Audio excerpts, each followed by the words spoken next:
જોડાશે સ્વાગત કરવામાં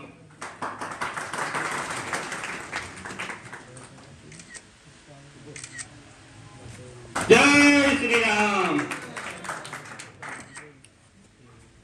તેજ ઉપર વધારે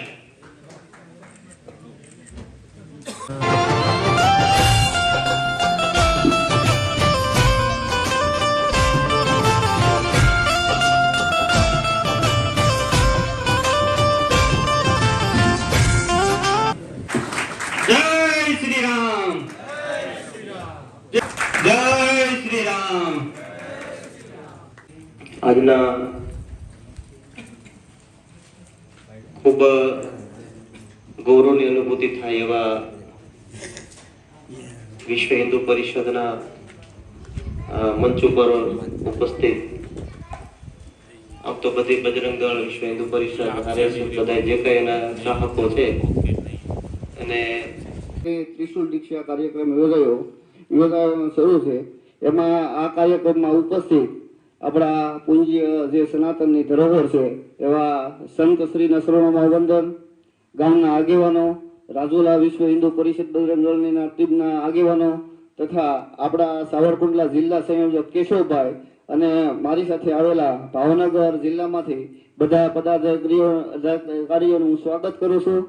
અને જે આ બજરંગ દળના બજરંગીઓ જે 200ની સંખ્યામાં આજ પોતાનો સ્વાર્થ ભૂલી પોતાનું કર્તવ્ય સમજી રાષ્ટ્ર ધર્મ અને દેશની રક્ષા માટે હિન્દુ ધર્મની સુરક્ષા માટે જે ત્રિશુલ દીક્ષા લેવાના છે એવા મારા બધા બજરંગી ભાઈઓના શરણોમાં વંદન. તો મિત્રો હું આજ આપણે જે વિશ્વ હિન્દુ પરિષદ બજરંગ દળમાં આપણે આહવાન કર્યું છે જે રેડાખંડમાં જે જોડાવા માટેનો સંકલ્પ કર્યો છે તો બજરંગ દળ શું કામ, વિશ્વ હિન્દુ પરિષદ શું કામ, RSS શું કામ, એનો હેતુ શું કામ આ ત્રિશુલ દીક્ષા, શું કામ સંઘના કાર્યકર્તાઓ સંઘના પ્રસારકો જે પોતાનો એશો આરામ છોડી ઘર બાર છોડી પતિ પત્નીને જાગૃત કરવા ગામડે ગામડે બજરંગ દળની ટીમો હિન્દુ યુવાનો જાગૃત થાય એ હેતુથી એને ખૂબ પરિશ્રમ કર્યો છે, બધું છોડ્યું છે. શું કામ બજરંગ દળ, શું કામ વિશ્વ હિન્દુ પરિષદ, શું કામ RSS? તો આપણે સમજવાનો પ્રયાસ કરશું. 1919 થી આપણે શરૂઆત કરશું કે ભારતની અંદર જ્યારે અંગ્રેજોનું શાસન હતું, આપણને યાદ છે ને, ભણ્યા છે એ બધા 200 વર્ષ અંગ્રેજોએ રાજ કર્યું, આવું આપણા પુસ્તકો દ્વારા ઇતિહાસો દ્વારા ભણ્યા છે, જોયું ને, સાંભળ્યું ને બધાએ.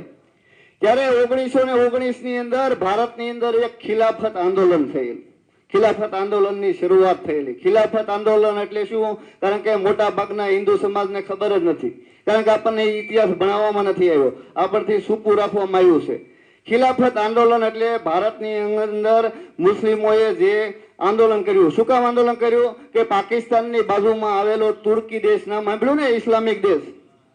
જેવી રીતે ભારતની અંદર અંગ્રેજોનું શાસન હતું, એવી જ રીતે અંગ્રેજોએ તુર્કી દેશ ઉપર શાસન ચડાઈ કરી અને ત્યાંના ખલીફા કે તેના રાજાને પદભ્રષ્ટ કર્યો અને હરીવો. તો અંગ્રેજોના વિરોધમાં દુનિયાના તમામ ઇસ્લામિક દેશોમાં, મુસ્લિમ દેશોમાં અંગ્રેજોની વિરુદ્ધ આંદોલન શરૂ થયા અને એની ચીમકી પણ ભારતમાં પણ જોવા મળી.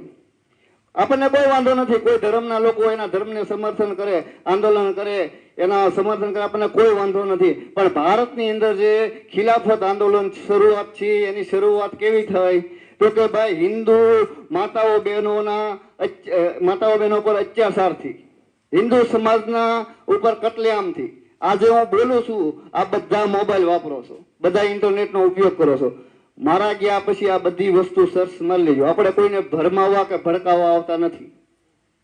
જે ફેક્ટ છે, જે રિયાલિટી છે, એ જ આપણે અહીંયા કહેવામાં આવે છે. ને હું કહીશ, કદાચ ને મારી એક વાત ખોટી લાગે તો મારી ઉપર કોઈ પણ જે ધર્મ વિરોધી છે લોકો, એને કાયદાકીય કાર્યવાહી કરવાની છૂટ છે.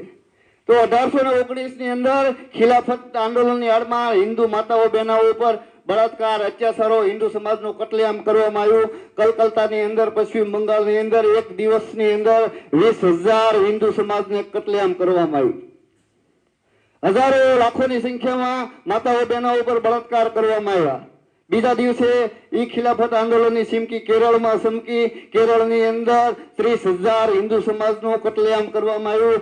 હજારોની સંખ્યામાં માતાઓ બહેનો ઉપર બળાત્કાર કરવામાં આવ્યા, અત્યાચાર કરવામાં આવ્યા. ત્યારે ભારતની અંદર એક કમિટી હતી, જે આપણે હાલમાં કોંગ્રેસ નામથી ઓળખીએ છીએ. એ કમિટી ભારતનું નેતૃત્વ કરતી હતી. આપણે જેમ ગામમાં પણ સરપંચની કમિટી હોય, એક સરપંચની રીતે 7 સભ્ય હોય, ગામના બધા પ્રશ્નો સુનતા હોય, ગામની બધી ફરિયાદો સાંભળતા હોય, એ રીતે આખી ભારતની અંદર પણ એક કમિટી હતી. એ કમિટીના એક મેમ્બર હતા, જેને આ આંદોલનની આડમાં હિન્દુ માતાઓ બહેનો ઉપર, હિન્દુ સમાજ ઉપર અત્યાચાર થતો એને જોઈને હૃદયમાં પીડા થતી. તો એને એ પીડાથી કમિટીમાં પ્રસ્તાવ મૂક્યો કે ભાઈ મુસ્લિમ લોકો, વિધર્મીઓ જે આંદોલન કરે છે, જે ખિલાફત આંદોલન કરે છે, એનાથી આપણને કોઈ વાંધો નથી, પણ આંદોલનની આડમાં જે હિન્દુ માતાઓ બહેનો, હિન્દુ સમાજ ઉપર અત્યાચાર થઈ રહ્યો છે, એ ગેરવાજબી છે. તો આ કમિટીએ આપણે કંઈક નિર્ણય લેવો જોઈએ, આંદોલનો રોકવા જોઈએ, અત્યાચારો રોકવા જોઈએ. ત્યારે એ કમિટીના મેમ્બરો, જે નહેરુજીથી માંડી ગાંધીજી, મહાત્મા ગાંધીજી, જે આપણે રાષ્ટ્રપતિ તરીકે ઓળખી જેવા મોટા મોટા મેમ્બરો હતા, છતાં એ એક સેક્યુલરનું ઓઢણું ઓઢીને એ કમિટીના મેમ્બરો ચૂપ રહ્યા હતા. ત્યારે જે અવાજ ઉઠાવવા વાળો વ્યક્તિ હતો, એને મનમાં મંથન કરી દીધું કે 5-10 વર્ષ પછી કદાચ ને ભારત દેશ અંગ્રેજોની ગુલામીમાંથી મુક્ત થઈ જશે, આઝાદ થઈ જશે, પણ હિન્દુ સમાજ ક્યારેય આઝાદ નહીં થાય. તો આજ તમારે મારે મંથન કરવાની જરૂર છે, વિચારવાની જરૂર છે. આજ આપણે આઝાદ થઈએ એવું લાગે છે? આપણે ભારત દેશની અંદર આઝાદ થઈએ? આગળ વિષય લેશું. તો એને વિચાર્યું કે આની માટે મારે ક્યાંક કરવું જોઈએ. ત્યારે 1925 ની અંદર નાગપુરની અંદર 5-7 બાળકોને લઈને RSS ની સ્થાપના કરવામાં આવી.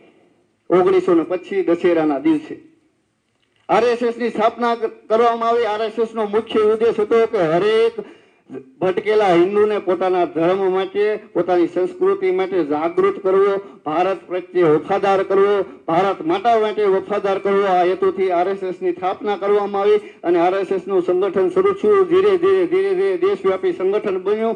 1966 ની અંદરનો સમયગાળો આવ્યો, જ્યારે ભારતની અંદર ધર્માંતરણ ચરમ સીમા ઉપર હતું. જોયું ને, ધર્માંતરણ શબ્દ સાંભળી ના પડે કે હિન્દુઓનું ધર્મ પરિવર્તન કરવામાં આવે છે. કેવું ધર્મ પરિવર્તન? કે જ્યાં વિધર્મીઓની સંખ્યા બહુસંખ્યક છે, ત્યાં તલવારના જોર ઉપર હિન્દુ સમાજનું ધર્મ પરિવર્તન કરવામાં આવે. આજ પણ ધર્મ પરિવર્તન થઈ રહ્યું છે. બીજું કે જ્યાં હિન્દુ સમાજની વસ્તી વધારે છે, ત્યાં લોભ, લાલચ, પૈસા દ્વારા હિન્દુ સમાજના ગરીબ હિન્દુ સમાજનું ધર્મ પરિવર્તન કરવામાં આવતું હતું.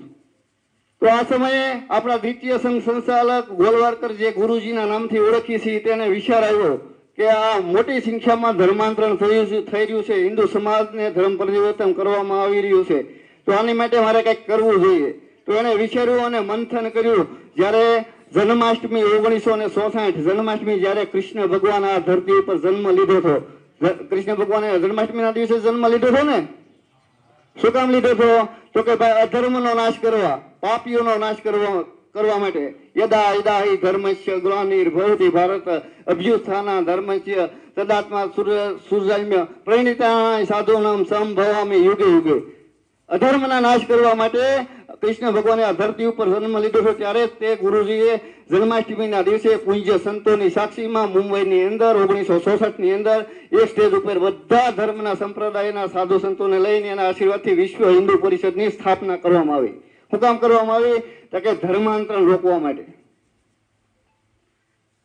જે ધર્માંતરણ થતું હતું એને રોકવા માટે વિશ્વ હિન્દુ પરિષદની સ્થાપના કરવામાં આવી. વિશ્વ હિન્દુ પરિષદનો મુખ્ય હેતુ છે કે મુખ્ય ધર્માંતરણ રોકવું અને ધર્મનો પ્રસાર કરી અને ભારતમાં રહેતા હરેક હિન્દુ સમાજને એક માળામાં પોરવીને પારાની માળામાં પોરવીને એકત્રિત કરવા. આ વિશ્વ હિન્દુ પરિષદનો મુખ્ય ઉદ્દેશ છે. વિશ્વ હિન્દુ પરિષદને 1966 ની અંદર સ્થાપના પછી કામ સોંપવામાં આવ્યું તો કે ભાઈ ધર્મ પરિવર્તન રોકવું અને બીજું મુખ્ય કામ કે રામ જન્મભૂમિ યોજ્યા જે આપણે 2024 પ્રાણ પ્રતિષ્ઠાથી ભવ્ય મંદિર જોયું ત્યારે એનો કેસ એનો આંદોલન ચાલતું હતું, એનો કેસ સુપ્રીમ કોર્ટમાં હાલતો. તો રામ ભગવાનને ન્યાય મળે, 100 કરોડ હિન્દુ સમાજની આસ્થાને ન્યાય મળે એ માટે વિશ્વ હિન્દુ પરિષદના નેતૃત્વની અંદર 1980-81 ની અંદર રામ જાનકી રથયાત્રાનું આયોજન કરવામાં આવ્યું. આયોજન શું કામ કરવામાં આવ્યું? તો કે ભાઈ સુપ્રીમ કોર્ટના જજોને ખબર પડે કે આ દેશમાં રામને માનવા વાળો હિન્દુ સમાજ રહે છે. આ દેશમાં રામની આસ્થાને માનવા વાળો હિન્દુ સમાજ 100 કરોડની સંખ્યામાં છે.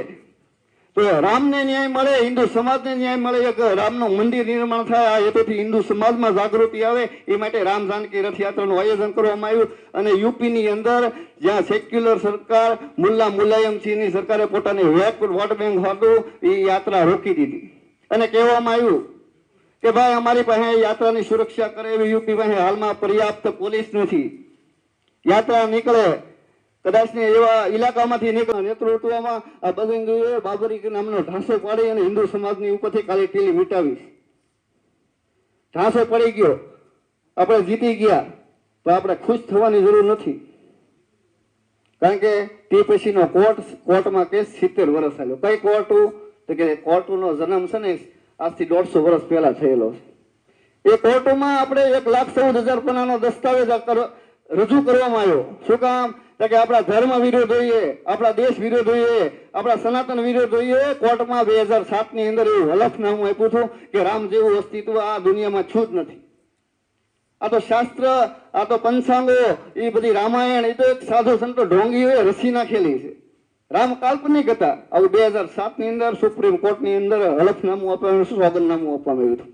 તો એના સાબિતી કરવા માટે આપણા સંતો દ્વારા આપણા શાસ્ત્રોમાંથી ખોજી રામ ક્યાં જન્મ્યા હતા, ક્યાં ઓરડામાં જન્મ્યા હતા, ક્યાં નક્ષત્રમાં જન્મ્યા હતા, શું તિથિ હતી, શું વાર હતો, આવો 1,14,000 પાનાનો દસ્તાવેજ રજૂ કર્યો ત્યારે આપણને આપણા રામ જન્મભૂમિ મળી. શું કામ કોર્ટમાં સંઘર્ષ કરવો પડે? તો કે ભાઈ હિન્દુ યુવાનો સૂતા છે એટલે આપણે રામને માનવા વાળા છીએ, રામ માટે આપણે કોર્ટમાં જવું પડે. ત્યાંથી ચાલીએ તો આપણે કૃષ્ણ પ્રેમી પણ બધા છે. કાળીયો ઠાકર આપણો બાપ છે આવું કહ્યું ને, છે ને આપણો બાપ જ છે ને. આપણે જન્માષ્ટમી આવે ગામડે ગામડે બધા ખૂબ ઉત્સવ કરીએ છીએ. મટકી ઉત્સવથી માંડી ધજાઓ નાખીએ છીએ, ગામમાં ડીજે વગાડીએ છીએ, રાતે કૃષ્ણ જન્મ ઉત્સવ મનાવીએ છીએ. તો કૃષ્ણ ભગવાન ખુશ થાય એવું લાગે તમને? કૃષ્ણ ભગવાન ખુશ થાય એવું લાગે જન્માષ્ટમી? ના, એ જોવે છે કે મને માનવા વાળા ગલત દિશામાં જઈ રહ્યા છે. કઈ રીતે ગલત દિશામાં જઈ રહ્યા છે? ત્યાં કે મારું જ્યાં જન્મ સ્થાન છે, જ્યાં હું જન્મ્યો હતો મથુરાની અંદર, મથુરાની જન્મે થયો ને કૃષ્ણ કનૈયા, જ્યાં મારું જન્મ સ્થાન છે, જ્યાં હું જન્મ્યો હતો, જ્યાં મારું ગર્ભગૃહ સ્થાન છે, એની ઉપર હાલમાં ઈદગાહ દરગાહ છે. એનો કેસ પણ સુપ્રીમ કોર્ટમાં હાલે છે. શું કામ સુપ્રીમ કોર્ટમાં હાલે? તો કે ભાઈ હિન્દુ યુવાનો સૂતા છે. કૃષ્ણ પ્રેમી તો કે ભાઈ રેલમાં અને સવારમાં મંગળા આરતી દર્શન જાય દ્વારકાધીશ. સ્ટેટસ પ્રેમી છીએ આપણે. હકીકતમાં કૃષ્ણ માટે પ્રેમ હોય તો મથુરાનો કેસ કોર્ટમાં, કઈ કોર્ટમાં? જે કોર્ટનો જન્મ જ 150 વર્ષ પહેલા છે. કૃષ્ણ ભગવાન 150 વર્ષ પહેલા છે. 5000 વર્ષ એને થઈ ગયા ને આપણે કોર્ટને સાબિત કરવાનું છે કે અમારા કૃષ્ણ અહીંયા મથુરામાં જન્મ થયો, અમારો રામ અહીંયા અયોધ્યામાં જન્મ થયો. એને શું પ્રમાણ દેવા પડે? પ્રમાણ શું કામ દેવા પડે? તો કે હિન્દુ યુવાનો આજ સૂતા છે, જાતિવાદમાં વેસાયેલા છે, સમાજવાદમાં વેસાયેલા છે. કોઈને દેશ ભાવના નથી, કોઈને ધર્મ ભાવના નથી. એટલે એ કેસ આપણે કોર્ટમાં હાલે છે. એનો ચુકાદો શું આવે શું એ તો આગળનો સમય બતાવશે. આપણે શંકર ભગવાન મહાદેવ શિવ પ્રેમી, મહાકાળ પ્રેમી પણ બહુ છે. આપણા ગામમાં શ્રાવણ મહિનો હોય, જળાભિષેક કરતા હોય, રુદ્રાભિષેક કરતા હોય, મંદિરે જઈ ખૂબ આસ્થાથી આપણે શિવને માનીએ છીએ. તો શિવ ખુશ થાય છે એવું લાગે તમને?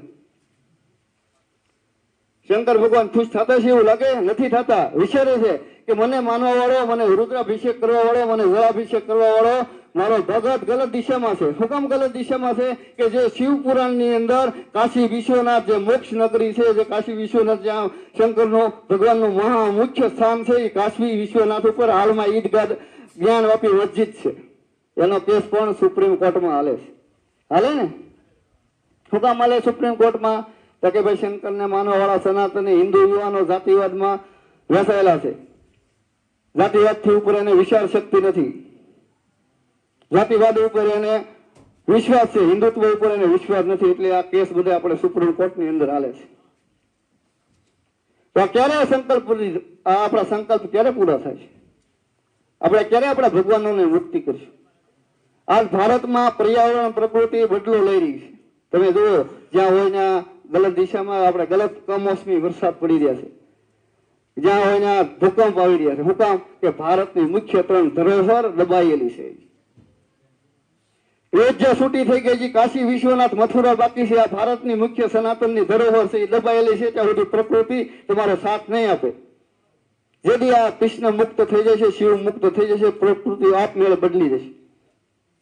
આપણે ગાય માતાને માતા કહેવા વાળા, માનવા માતાનો દરજ્જો આપવા વાળા, માતાને માનવા વાળા, આપણે પૂજા કરવા વાળા વ્યક્તિઓ છે. માનવીને ગાતાને ગાય માતા, ગાયને ગાય માતા માનવીને આપણે બધા કહે છે ને કે અમારી માતા છે. આજ કસાઈખાને કતલખાને જઈ રહી છે. શું કામ જાય? એક તાલુકો હોય, એક તાલુકોમાં લગભગ હિન્દુ સમાજની 5 લાખની વસ્તી હશે ને? મારા અંદાજ પ્રમાણે એટલી તો હોય ઓછામાં ઓછી. તો 5 લાખની વસ્તીમાંથી એક કસાઈ ગાયને ઉપાડીને કાપે છે. શું કામ કાપે? તો કે ભાઈ હિન્દુ સમાજ જે ગાયને માતા કહેવા વાળો સમાજ છે, જે ગાયને માતા માનવા વાળો સમાજ છે, એ ઊંઘમાં છે. એ ખાલી સ્ટેટસ પ્રેમી છે. જ્યારે જન્માષ્ટમી કૃષ્ણ ભગવાનનું ગીત આવે ત્યારે જ ગાયનું સ્ટેટસ સ્ટોરી લગાડે છે. હકીકતમાં ગાય પ્રેમી હોય તો કોઈ કસાઈ ગાયને લઈને જતો હોય અને હાથ પગ કાઢીને ઊંડો લટકાડી ગયો, બીજી વખત હિંમત કરવાનો છે? જાહેરમાં ઊંધો લટકાડી ગયો, હાથ પગ કાપી, તો ગાયને સારા કરવાના છે? તો આપણે ખાલી માતા સ્ટેટસ પ્રેમી અને સોશિયલ મીડિયા પ્રેમી જ છે. હકીકતમાં માતા કહેતા હોય તો આપણું લોહી ઉકળવું જોઈએ. આ લવ જેહાદના કિસ્સાઓ દેશમાં, આપણા તાલુકામાં, આપણા જે સ્થાન ઉપર અહીંયા વધી રહ્યા છે. જયારે લવ જેહાદનો કિસ્સો બને ત્યારે આપણે શું વિચારી? તો કે ભાઈ આહિર સમાજની દીકરી ગઈ, એ તો બ્રાહ્મણ સમાજની દીકરી ગઈ, એ તો ક્ષત્રિય સમાજની છે, એ તો કોળી સમાજની છે. આપણી માટે અલગ અલગ સમાજની છે, પણ એની માટે હિન્દુ સમાજની દીકરી છે. એ હિન્દુ તરીકે લઈ જાય છે. જયારે આપણા સમાજ ઉપર, મારા ઘર ઉપર, આપણા ઘર ઉપર આવશે ને ત્યારે એ પીડાને ખબર પડશે કે લવ જેહાદ શું કહેવાય. તો આપણે જાતિવાદમાં વેસાયેલા છે એટલે આપણે બેન દીકરી લવ જેહાદનો શિકાર બને છે. જે લવ જેહાદ કરી ગયો એને એક કુંવાર પકડી અને એની છાતીની અંદર ભગવો ધરબી અને શોકમાં રવ ઉભો રાખી ગયો, સુવડાવી ગયો, બીજી વખત કોઈ હિંમત કરશે? આ બજરંગ દળનું કામ છે. ડરપોક લોકોનું બજરંગ દળ નથી. કોઈ કસાઈ લઈને જતો હોય તો એને ઉભો સળગાવી દેવું બજરંગ દળના બજરંગીઓનું કામ છે. તો હિન્દુ સમાજની દીકરીને કુદૃષ્ટિથી જોઈ અને આખું ફોડી નાખવી.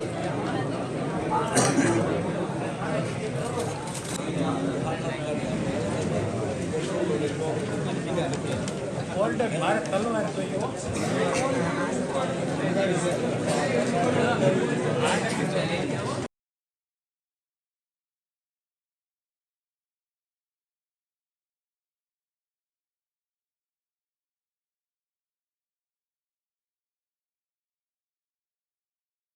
ખબર છે કે 9 મહિનાની ટ્રેનિંગ કર્યા પછી એને શપથ વિધિ દેવામાં આવે. ખબર છે ને કે ભારત દેશ પ્રત્યે પોતાની ફરજ પ્રમાણે વફાદાર રહી પ્રત્યે પ્રતિજ્ઞા આપવામાં આવે. તો આપણે પણ એક ફોજ થઈ સનાતન ધર્મની, હિન્દુ ધર્મની આપણે એક લડવૈયા થઈ. પણ આપણી પ્રતિજ્ઞા શું છે?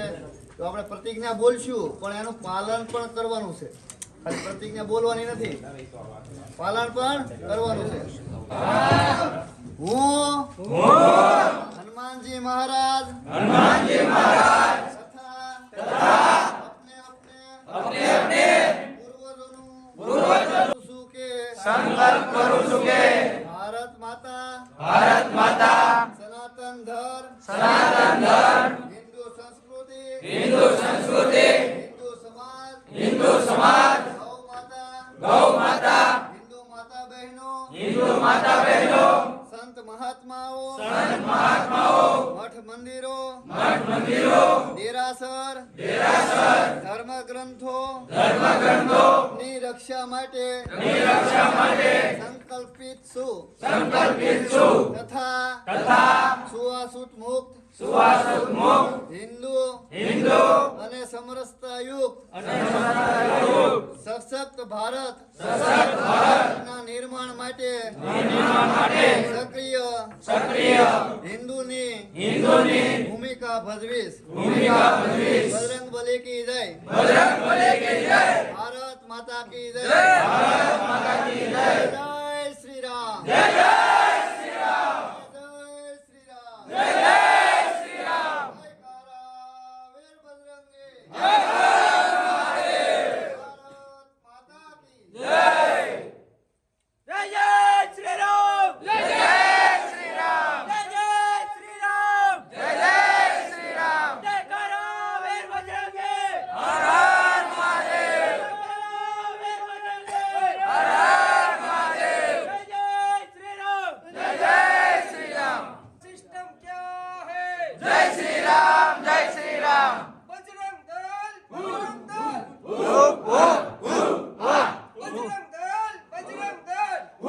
હા